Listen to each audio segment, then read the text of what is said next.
Hello guys, నమస్తే. Welcome back to మన channel kitchen king 1105. Guys, ఈ రోజు నేను ముందుకు వచ్చేసాను కోడిగుడ్డు ఎల్లుల్లిపాయ కారం. గాయస్, ఇది చిన్నప్పుడు మా నాన్నమ్మ చాలా బాగా చేసి పెట్టేది. సో నాన్నమ్మ చెప్పిన చిట్కాని ఒక్కసారి ట్రై చేసేద్దాం. ఇంకెందుకు ఆలస్యం గాయస్, కిచెన్ లోకి వెళ్ళిపోదాం.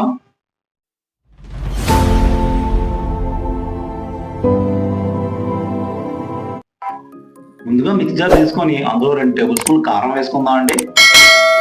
తర్వాత కట్ చేసినటువంటి వెల్లిపాయలు, కొంచెం ఉప్పు, కొంచెం జీలకర్ర వేసుకొని వీటన్నింటినీ బాగా మిక్స్ చేసుకుందాం. ఇలా మిక్స్ చేసుకున్నటువంటి పౌడర్ని పక్కన పెట్టేసుకుందాం. చక్కగా స్టవ్ ఆన్ చేసుకుని ఒక ప్యాన్ పెట్టేసుకుందాం అండి. దాంట్లో కొంచెం ఆయిల్ వేసుకుందాం. దానికి తోడుగా ఆవాలు, జీలకర్ర, మినపప్పు, కొంచెం శనగపప్పు, ఒక 4 ఎండుమిర్చి తగిలించేద్దామండి. తర్వాత కట్ చేసినటువంటి ఉల్లిపాయల్ని మొత్తం అందులో వేసేసుకుందాం. అలా వేసేసుకొని కొంచెంసేపు ఆయిల్లో అటు ఇటు తిప్పేసుకొని ఫ్రై చేసుకుందామండి. మీరు ఇంట్లో ఉన్నప్పుడు ఎప్పుడైనా నోటికి కారంగా తినాలనిపించినట్లయితే కోడిగుడ్డు ఎల్లిపాయ కారాన్ని తప్పకుండా ట్రై చేయండి. చాలా బాగుంటుందండి. ఇది అప్పట్లో మా నాన్నమ్మ నాకు బాగా చేసి పెట్టేది. ఇప్పుడు మనకు అది ఉల్లిపాయలు కొంచెం తొందరగా ఫ్రై అవ్వాలనుకున్నట్లయితే కొంచెం ఉప్పు వేసుకుందాం, కొంచెం పసుపు, ఉప్పు సరిపడా వేసుకోండి, ఎందుకంటే మళ్ళీ తర్వాత కూడా మనం వేయాల్సి ఉంటుంది. సో దానికి తగ్గట్టుగా వేసుకోండి. అలా వేసుకున్న తర్వాత దాన్ని చక్కగా మనం బాగా ఫ్రై అయ్యేటట్టు పోపు మొత్తాన్ని ఫ్రై చేసుకుందాం అండి.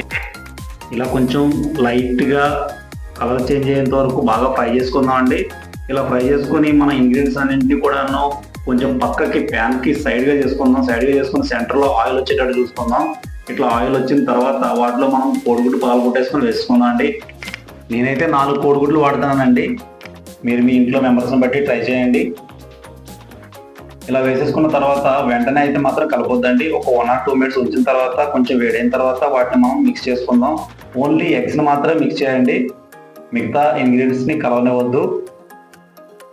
ఇలా చక్కగా 4 eggsని నేను బాగా మిక్స్ చేసుకుంటున్నాను. ఇలా బాగా మిక్స్ చేసుకొని బాగా కలిసిన తర్వాత మనం పైనుంచి కవర్ చేసుకుందాం అండి.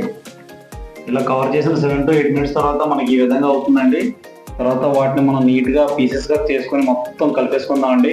అట్లా కలిపేసుకున్న తర్వాత మనం ముందుగా పౌడర్ చేసిన ఎల్లిపాయ కారం ఏదైతే ఉందో దాన్ని పూర్తిగా అందులో మిక్స్ చేసుకుందాం.